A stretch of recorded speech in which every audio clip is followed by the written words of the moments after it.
Ahmediyat started similarly. One small seed.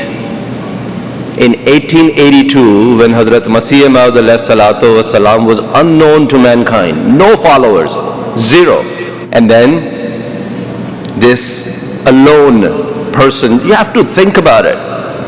Living in a town unknown to mankind, inaccessible to train, let alone aeroplanes. There is not a post office at that place.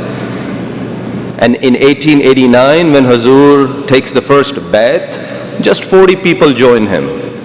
7 years later, 1896, he has about 300 followers.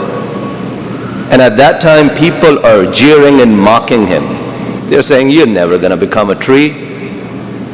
This is not going to happen. And you know, in Al-Badr, December 5th, 1902, Jamaat had 100,000 followers.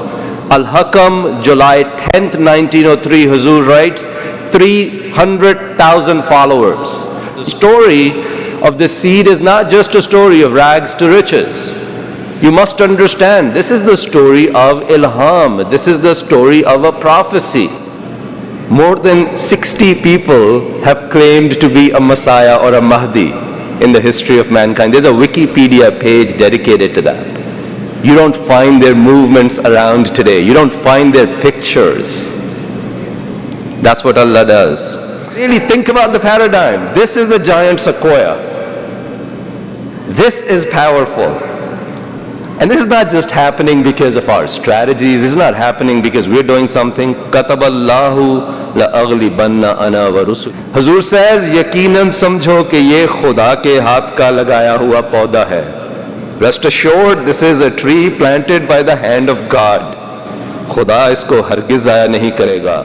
वो राजी नहीं होगा जब तक इसको कमाल तक ना पहुंचा दे. Hazur says, Allah will never let it be wasted. He will not be satisfied until He has seen it through to its